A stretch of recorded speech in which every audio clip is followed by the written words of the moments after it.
A'udzubillahi minasyaitonirrajim. Bismillahirrahmanirrahim. Assalamualaikum warahmatullahi taala wabarakatuh. Alhamdulillah, nyanang pagkampagarayan dyan, kajukur kan Allah subhanahu wa ta'ala sa yanin sabab na katawan tano i madakli pamakating kumasa kita ng mga batalon sa kuna na alhamdulillah ka patitinang kan Allah ta'ala bun i gangula tano na sasal kita no dalpa kagina kami ito nasa kuna na makinag tano madaga parata no su Sheikh tano mana si Sheikh Shamsunar di Bagilen sa makinag tano sa lakanin ingini mga update sa gangula sa kuna no ngini mga update sa kuna sa about sa Hajj kano'y kabagpanan do ngini mga proseso sa kabag-Hajj. Pali sa kuna na inshallah na ingi ko sa kanu so Sheikh tano amana Sheikh Shamsunar di Bagilen. Sheikh. A'udzubillahi minasyaitonirrajim. Bismillahirrahmanirrahim. Kapatid natin na nanonood ngayon in spite na merong malakas na rumarating na bagyo at alamin natin bakit ganito na ba yung mga trials o subok ng tagapaglikas sa atin. Pero bago ako pumunta doon, alhamdulillah, magpasalamat tayo sa Allah subhanahu wa ta'ala dahil hanggang sa mga oras na ito, binigyan pa tayo ng pagkakataon na binuhay niya. Alhamdulillah, hindi pa tayo kinuha. At alam natin na sa buong mundo, minuto-minuto, mayroong mga tao sa buong mundo na kinukuha ng Allah subhanahu wa ta'ala sa 281 napi ilallah. Katakutan nyo yung oras na kukunin ko o pauwiin ko kayo sa kabilang buhay.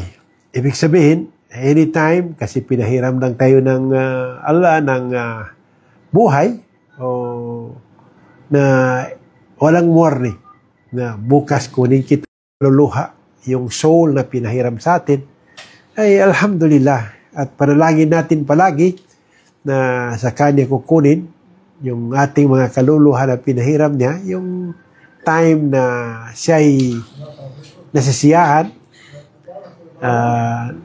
ang Allah sa atin para at least papasok tayo sa kanyang inipromise na Jannah o yung garden, paraiso na hinahangad ng bawat isa sa atin.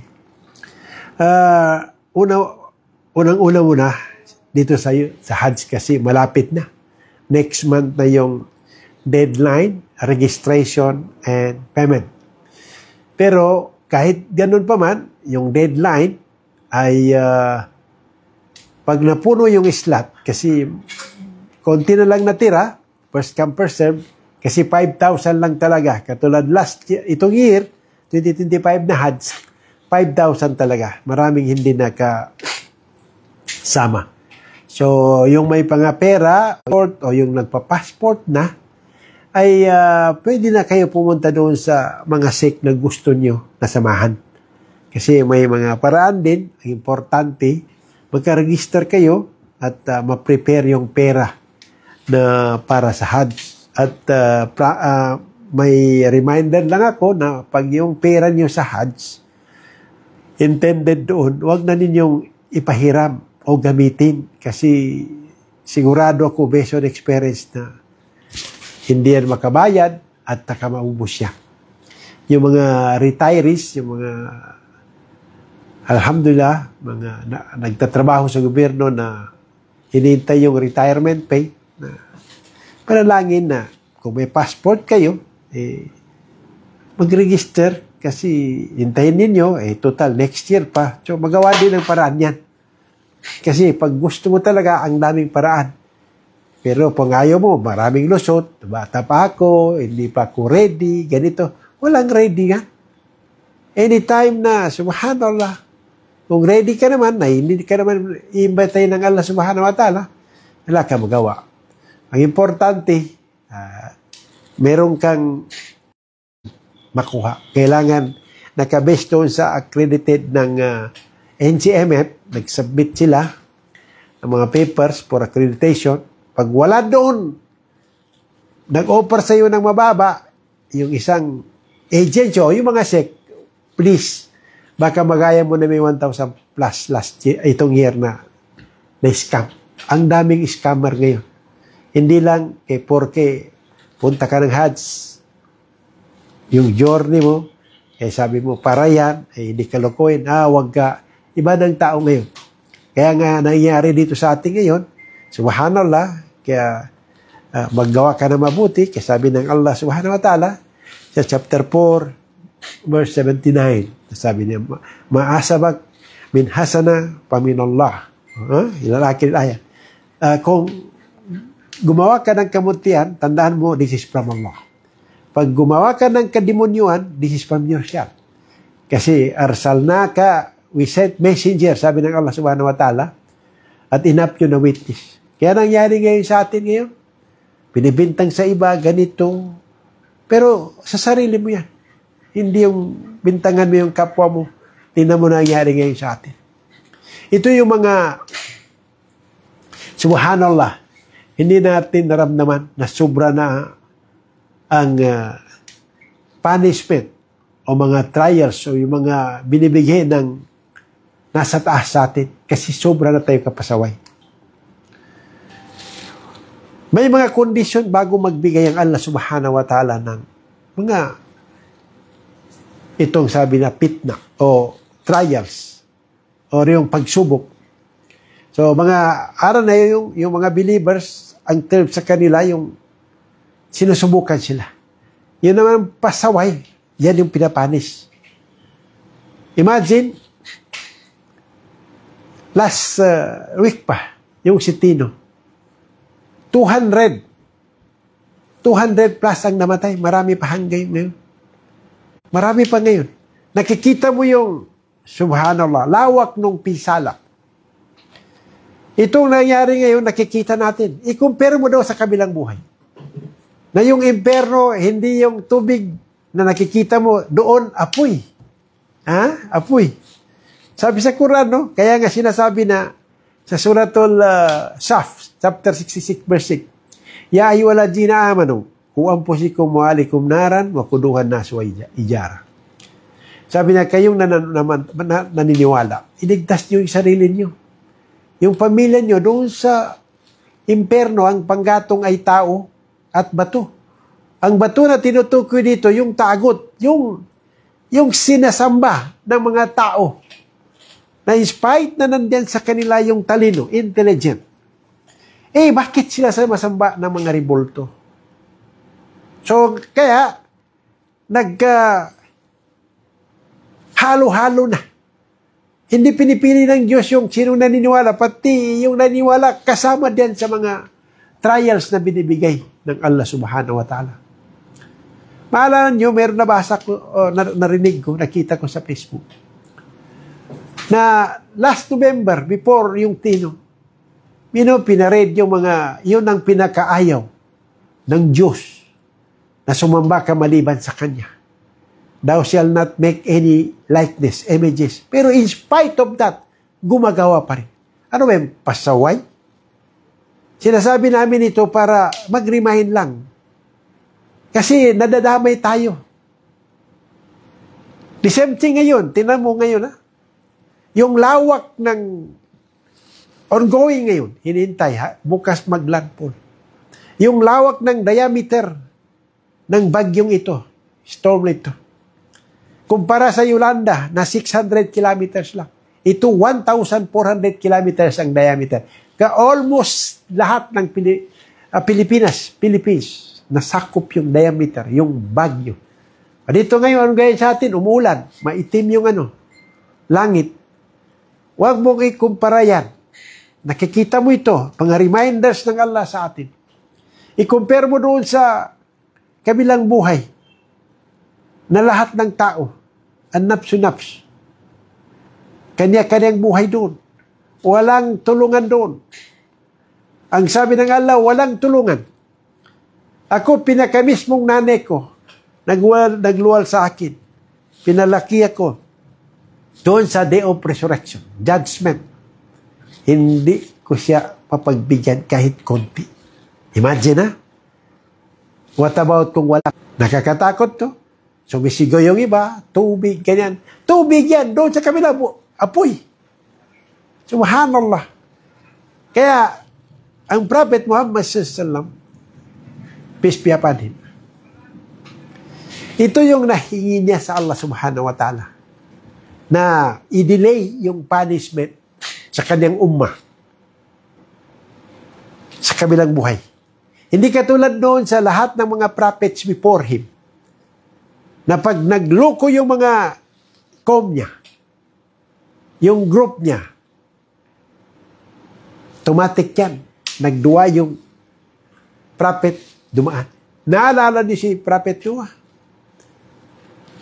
Sobrang ninalait siya nung gumagawa siya ng bahay kasi wala nang naniniwala sa kanya, nag-complain sa Allah. So sabi niya, hindi ko na kaya ito.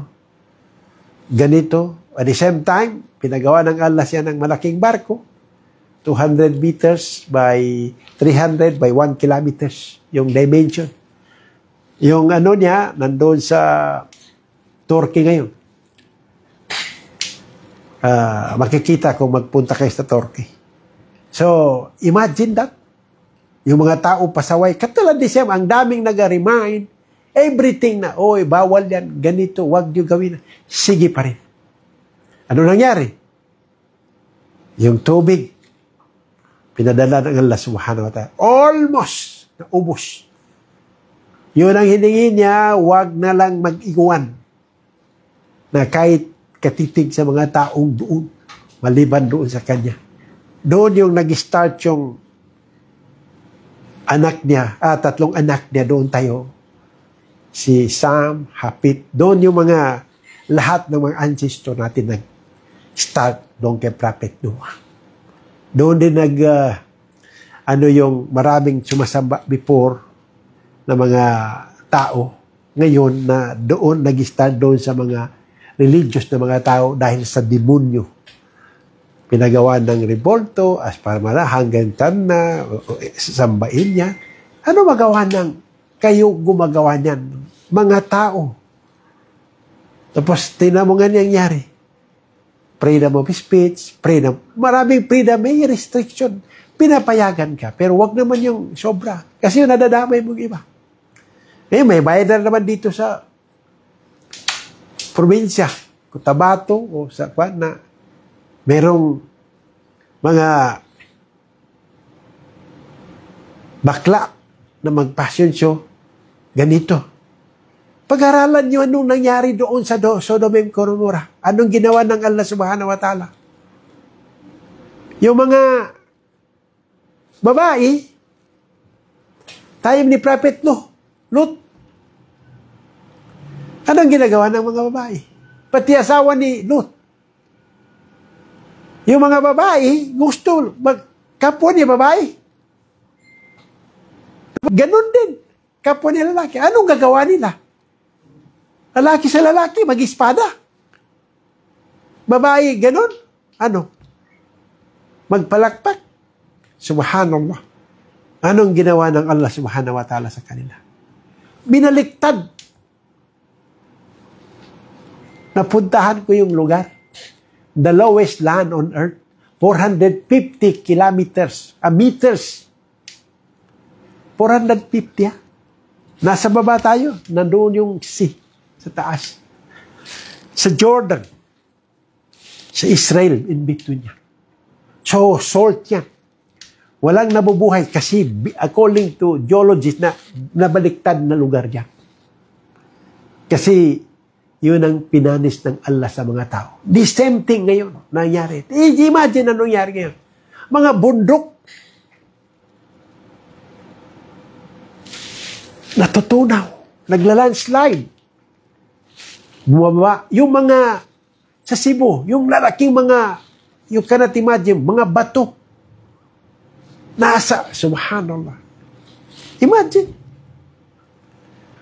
So, kahit yan, may flood control pa rin yun, masisira rin. Pero, hindi na masira, kinasira ng dati at wala rin. Kaya isa rin yan. Punishment. Na yung mga leaders natin ngayon. At ito rin yung sign na malapit na yung day of resurrection. Na yung lahat ng leader na nagli-lead sa atin yung pinakaayaw natin, mga sadista, mga term nila, dahil wala nang ginawa kung di magpakasasa na hindi naman nila pera. Walang awa. So anong ginawa ng Allah subhanahu wa ta'ala? Bigay siya ng fitna, trials. Wattaku fitnatan la tujiban allazina minkum kasha. Katakutan niyo, sabi ng Allah, yung aking punishment, trials, na hindi lang yung hindi naniniwala, pati naniniwala, ay isasama niya. May mga bata, matatanda, na walang kamuha. Imagine. Hindi lang dito ngayon, sa Pilipinas. Ngayon, hanggang bukas pa, hindi natin alam. So, mag-prepare na lang, nakikita niyo yung hangin. Ilang kilometers as of kanina, 175 kilometers per hour ang lakas ng hangin. O mag-super typhoon mo yan, mga 200 plus kilometers. Imagine yung nagda-drive kayo na yung speed ninyo. Ganyan kalakas. Yung ilagay mo yung kamay mo. Imagine.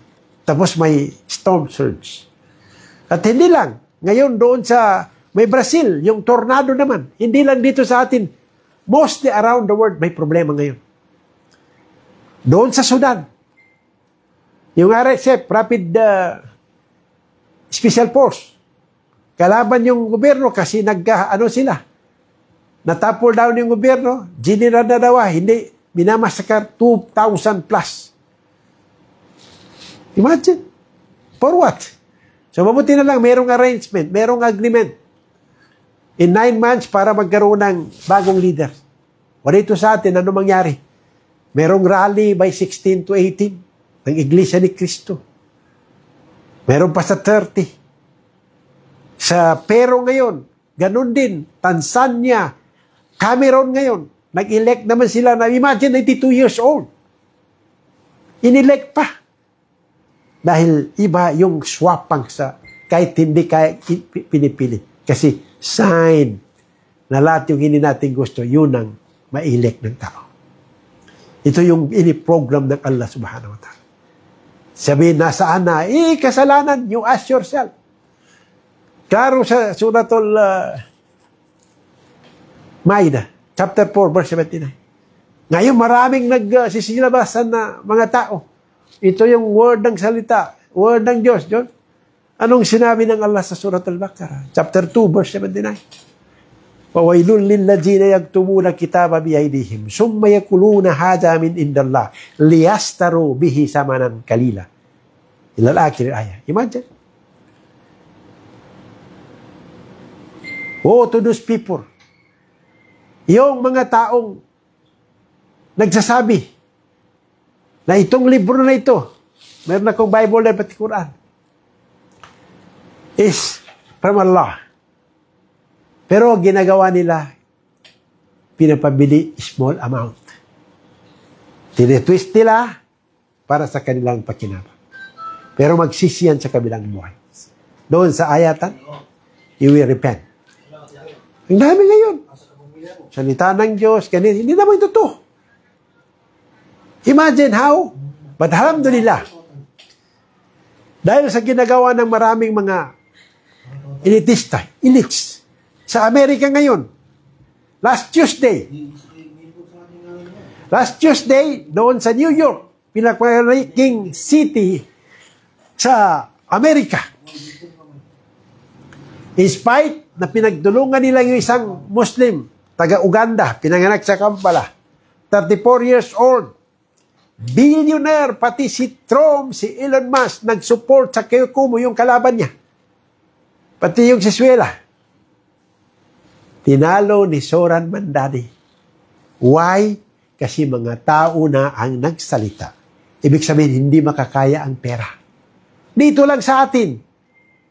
Pero may time na mangyari yung ganun. Nag-inspire na nung ibigay nila, tao na. Pati mga Jew, yung religion nila, Judaism, Kasi yung Zionist iba sa Judaism. Imagine ngayon, Jew and all walks of life doon sa New York, subhanallah, nagsiselebrate sila. May January 1, uupo siya. May mga transition na. Yung pinakamalaking tao, politician, pati may pera, mga bilyonary, hindi nakakaya sa taong ito. Kasi iba yung leadership niya, iba yung future na pag-iisip niya. So, nanalo, Jew, Christian, all, wala siyang fair. Sana magkaroon tayo dito. Yung mga next generation, New Gen Z. Imagine? So, Afghanistan ngayon, naglalaban din. Dahil, iba eh. Mayroong mga palabas na itong Amerika, siyang gumagalaw sa lahat dito sa mundo. Sa Ukraine pati until now naglalaban. Ito lang problema, baka yung Europe kaya inano nila yung Russia, sana hindi mag-start yung Third World War doon. Pero in spite of that, doon pa rin tayo mag-depend sa Allah subhanahu wa ta'ala. They are planning, but the best of planner is Allah. Naka-program ito. Alam niya. Pero atin naman, yung nag-aalala lang, na baka sakali na iba na. So, ito sa Gaza naman, ay may ceasefire mula noong October 10 until now. Ang Israel nagbabiolate. Konti na lang naiwan na ibalik nila yung mga bangkay. So, every time balik sila, bigay naman yung Israel ng IDF, Israel Defense Force, na yung pinatay nila sa kulungan, pagbalik, hindi na ma-identify, kaya tinorture, wala nang mga organ. Pero ito, subhanallah, iba. So, meron kasing double standard. Alam yan, public knowledge na. So, in spite of that, makikita na ngayon. Ang Turkey ngayon, nag-issue ng warrant of arrest. Warrant of arrest kay Netanyahu, pati 36 na kasama. Mga defense, mga military. Kasi iba na. In spite na may Gaza ceasefire, October 10, nag-start. Alam niyo man namatay? 240 na ang namatay after ceasefire. Binubumbaan pa nila. Pero anong sinasabi ng US? Sinasabi lang sila ang leader ng democracy. Hindi pala kay democracy. Imagine? Ilang tons contaminated ng mga chemical. May mga pumutok, hindi pumutok na bomba na ini-drop ng mga IDF. 66,000 tons of debris nasa Gaza. Yung, subhanallah, environmental disaster sa tubig. In spite of that, pero napanood ko kanina, yung mga tangking na sira, ginagawa nila ng paraan, yun ang magsusup sa mga tubig. Yung mga makina, alhamdulillah, tinutulungan sila ng Allah subhanahu wa ta'ala. So, ongoing pa rin ngayon, yung sa Gaza, despite na may ceasefire. Ang total na namatay na ngayon is 69,169 na tao. 70% yan bata at babae. Women. Merong 45,000 na ngayon na orphan na mga bata. Ibig sabihin, namatay yung mga magulang nila, both mother. Ang orphan, yung hindi pa matanda before age of puberty, yung below 9 o 10, na wala pang kamuang-muang, kung namatay nanay niya pati tatay, orphan yun. Hindi yung matalaki ka na namatay tatay mo, orphan ka pa rin. May matwapik ka. Hindi kasama doon sa orphan. Na yun yung mga taong sabi ng Prophet Muhammad sallallahu alaihi wasallam, kahit ano mo dito, wag mo silang kaya ang laking reward sa Allah subhanahu wa ta'ala. So, yung mga area ngayon, ito sa Venezuela, medyo kasi gusto embed ni Trump. Ang niya is may mga drug trafficking, mga nagsusupply, pero kasi ang Venezuela, nag-ano sila ng China, pati Russia, Iran, kasi pinaka-number one na malaking reserve na oil, Venezuela. Yun ang after. The same thing din sa nangyari sa Iraq, sa Libya, libre lahat, gawin, pinatay nila. Kasi ito yung pinaka, sinasabi nga ng mga American citizen din, yung mga magaling mag-analyze na pinaka-number one na problema Amerikano. Silang nagpapagulo sa buong mundo. Although sinasabi nila, democracy, ganito, subhanallah. So, yung pinaka-war architect ng Iraq, dahil may WD, weapon of mass destruction, wala naman, namatay si Dick Cheney the other day. So, makikita na yung ginawa niya. So, lahat ng tao, may hangganan, kahit gaano kakatas, at the same time, remind tayo ng Allah din sa Quran. Na hindi ba niyo alam na meron pang mas okay sa inyo, mas magaling, mas wealthy, ganito. Nasaan na sila? Tapos konti lang ganito gawin natin. Dito naman sa atin, ipanalangin natin sa Allah subhanahu wa ta'ala na yung mga leaders natin na magayon doon. Kasi para rin sabang saburo. Kasi alam natin na itong low intensity conflict, divide and rule, ito yung ginagawa sa atin. At the same time, maalala ninyo, ito rin ang iniduha ng Prophet Muhammad sallallahu sa Allah subhanahu wa ta'ala na hindi matalo yung umman niya sa kahit anong labanan, ini-granted ng Allah. Hindi mamatay sa gutom, ini-granted. Pero yung mag-unite lahat, yun ang hindi na nakuha. E tinan mo mga Arabs kayo, kung mag-united lang yan, subhanallah. Sabi ni Ariel Sharon, sabi niya, yung mga Muslim sa buong mundo, kung yung pagdarasal nila ay katulad sa Friday, yung Fajr, matagal nila na-control ang buong mundo. Kaya lang, hindi yun. Makikita mo, ang daming masjid ngayon. Ang daming masjid ngayon, pero ilan lang nagsasala. Paminsang kambing ang nasa loob. Subhanallah. Tapos yung akida natin ngayon, marami. So, kailangan mag-aral tayo, makinig sa mga symposium, tayo mag-analyze, tingnan natin kung ano itong naririnig natin, tama ito. Even myself, kung halimbawa, walang perfect eh. Kahit minsan ako, pag sinasabi ko, sinisure ko lang, nagkakamali dahil sa demonyo.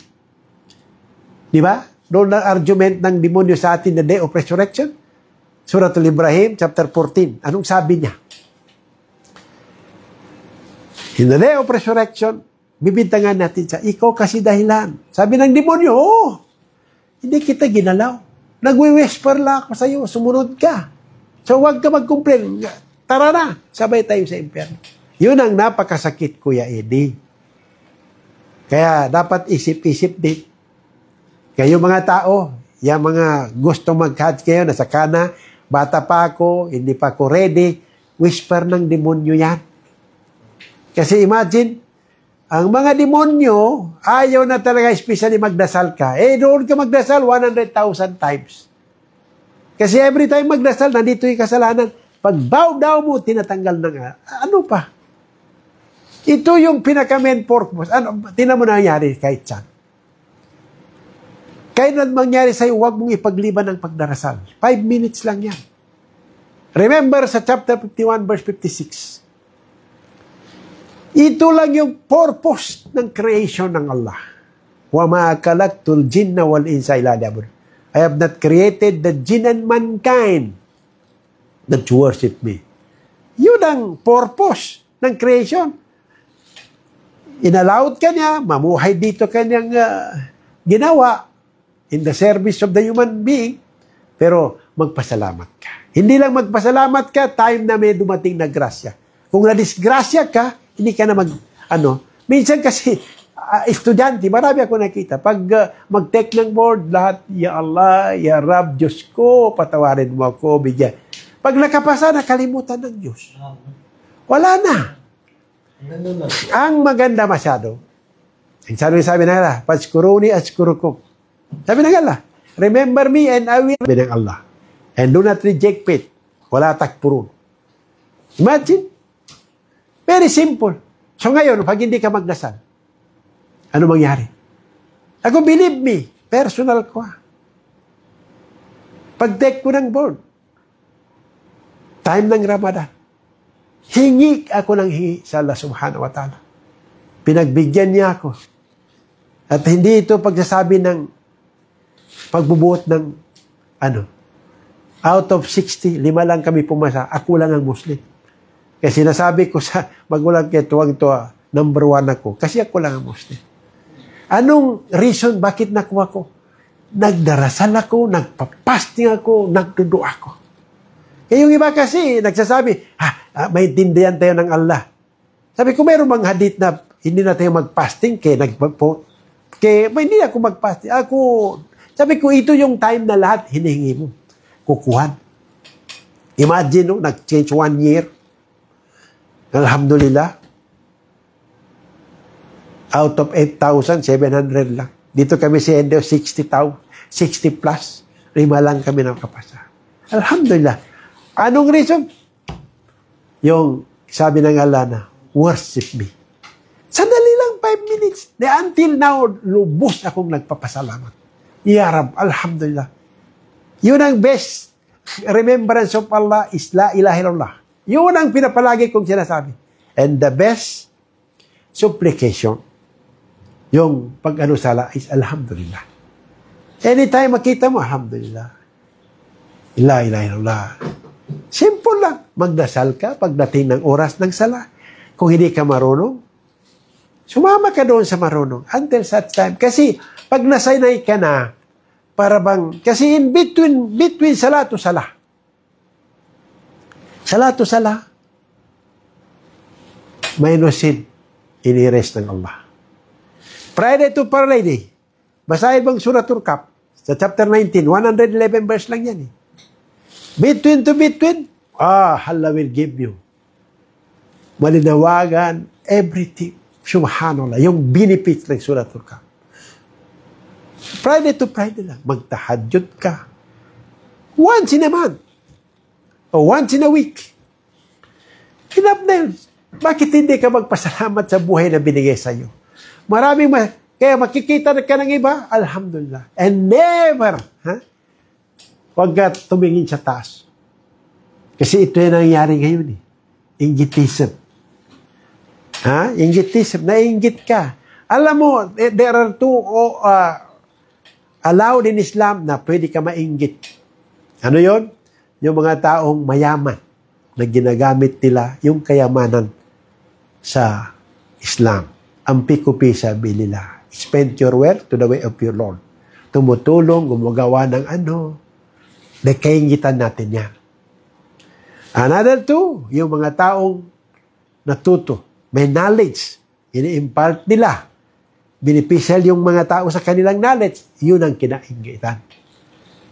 Ang pahulin nasi, sabi ng Allah subhanahu wa ta'ala, Nabi Muhammad, kairon nas ang pahulin nas.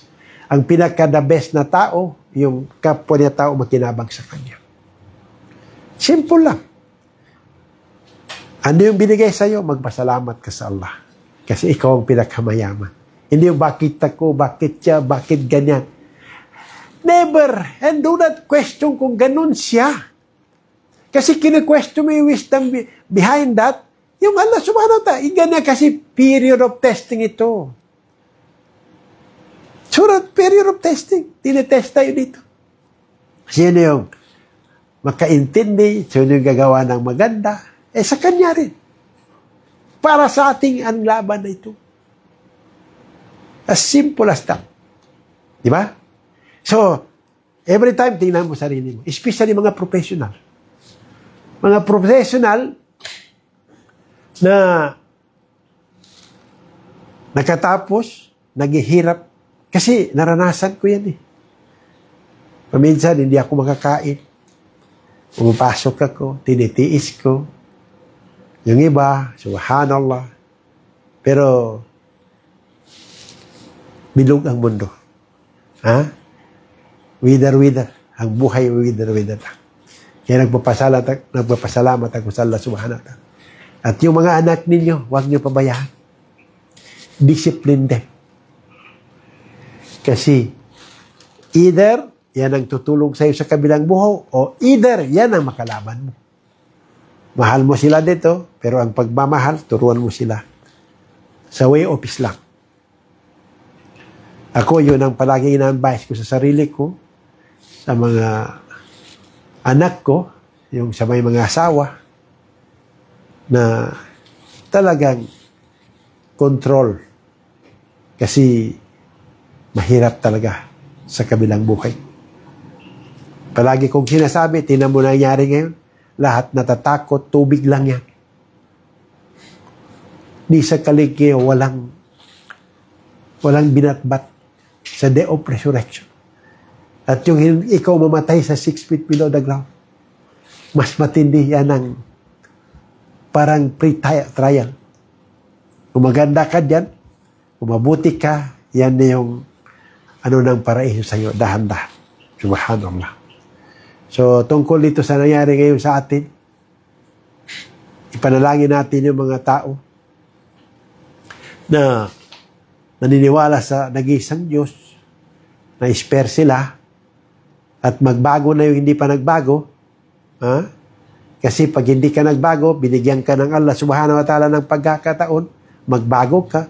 Hindi saka ka magbago pag namatay ka. Sabi ng Allah, pabalikin mo ko. At least, magbago. Sabi ng Allah, alam ko, hindi ka rin. Very long respite. Binigyan kita ng mahabang pagkakataon. Pero hindi ka naniwala. Imagine yung mga nadadaanan natin diyan ng mga libingan. Yung mga tao na diyan, sabi ng Prophet Muhammad sallallahu, nung nagdaan sila, alam nyo, hinihingi ng taong yan, sabi niya, the Prophet knows it better. So, sabi niya, yung isa diyan, pinapalangid niya na makabalik lang sa mundo para magdasal ng isang sunnah. Subhanallah. Isang sunnah, hindi parado. Sunnah lang. What about obligatory? Huwag nito gawing biro kasi hindi biro mamatay na walang dala o wala siyang hasana, reward, o wala siyang madalang kabutihan. Kasi yan lang ang mag-save sa atin. Once na tayo'y kinuha, ililibing, yung ginawa natin, nabubuhay pa tayo, yung 3, gawa ng mga madrasa, magpaaral ng yung mga anak natin, yan ang magdudua na sigurado akong hindi yan papaltos.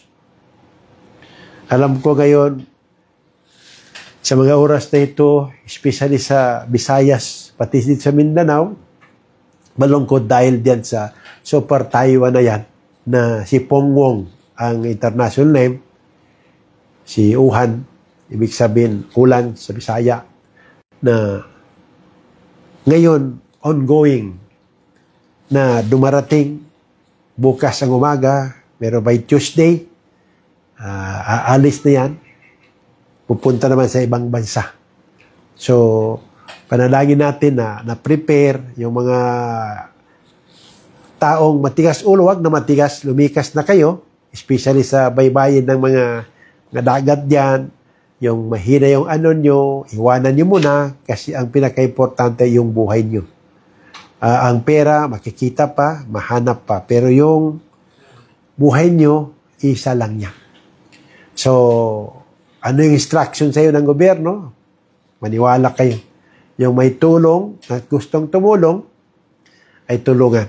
Ang problema ngayon, ang mga international na mga kapitbahay, hindi na tumutulong kasi natatakot na pagkatulungin, na nakawin din, kasi noted na tayo talaga. Yung dapat palitan natin na sana magbago yung mga leaders natin, mayroon pa kayong chance, kaysa lahat tayo lulubog, parang sumasakay ng na mga hulog tayo sa bangin, na mayroon pa namang matitinong natira, na inshallah subhanahu wa ta'ala, ipanalangin sa atin sa Kanya, na ilayo yung lahat ng ganitong pangyayari, dahil tayo'y Kanyang alipin, humingi tayo ng kapatawaran sa Kanya, umagat gabi, awat nating kalimutan yung pagdarasal natin. Especially sa mga Muslim na obligatory yung 5 times a day. So, alhamdulillah, Sana huwag niyo patagalin, may oras pa. Magbago tayo. At the same time, nire-remind ko yung mga taong may pera na huwag na niyang patagalin. Pumunta na siya kung merong siyang pangtauba. Kasi nakikita niyo yung nangyari. Yung mga kotse na mga bago, sasakyan na mga garang, mga bahay, nag-pile doon sa Cebu. Hindi natin alam mangyari. So, anytime pala kukunin ng Allah subhanahu wa ta'ala, yung lahat ng pinahiram sa atin, wala tayong magawa. Ang magawa lang natin, sumamba sa Kanya. Kung halimbawa naman, binigyan tayo ng trials na wag lang yung hindi natin kaya. Kasi la yukallifullaha nafsan illa wusaha. Hindi tayo itatrial na hindi natin kaya. So, pag binigyan ka ng ganon, tanggapin mo, dahil ibig sabihin, mahal ka niya. Hindi ibig sabihin na pag initry ka, hindi ka niya mahal. The more na initry ka niya, the more na mahal ka niya. Naalala niyo yung time ni Musa alayhis salam, merong isang initrial, yung hindi naniniwala, kumuha ng isda, sobra karami, yung naniniwala, kahit anong gawin niya, hindi makakuha. Nung bumalik sa kanyang lugar, doon sa kanilang bahay, pagdating doon, yung mga tinan mo, naniwala kami hindi. Giniba ng Allah subhanahu wa ta'ala yung bahay, namatay sila lahat dahil hindi namatiis ng Allah yung mga reward na bibigay nila sila dahil sa kanilang pagsabar. Innallahu ma'asabirin. Ang pagpapersevering, pagtimpi, Allah is with them. God with them. So, yun ang tandaan natin. Minsan, ang buhay na ito, pagsamantala lang, we will make the best, makatulong, maka-advise, kahit sa pananalitarang, hindi mo kaya na advisean yung mga magbigyan, sa kahit ka-advise lang ay at least hindi na yun mahirap. So, sa muli, panalangin natin sa Allah subhanahu wa ta'ala, bigyan pa tayo ng mahabang buhay para makagawa ng mabuti, at the same time, makatulong at mabigyan ng mga da'wah, yung mga knowledge na hindi nila alam, matutunan nila para magkaroon tayo ng mapayapang mundo, sa buong mundo na ito, na maintindihan ng bawat isa, hindi puro away. At tandaan natin, ang papaway sa atin, ito ang remind ng Allah subhanahu wa ta'ala, na beware of Satan, that is your forever enemy. Ang at the same time, in-advisean tayo ng Allah na kayong naniniwala, do not die, except kayo ay mga Muslim, yung sumunod, tumalima sa kagustuhan ng nag-iisang Allah subhanahu wa ta'ala. Tapos yung lastly, yung mga taong nanonood sa iba't ibang lugar, pati sa Saudi Arabia, yung nag-invite sa amin. Itong December, maraming mga ulama na darating na mag-ulama, yung mga kaibigan natin dyan. Yes, sila Tina, sila Rahima, sila yung mga kasamaan pa niya.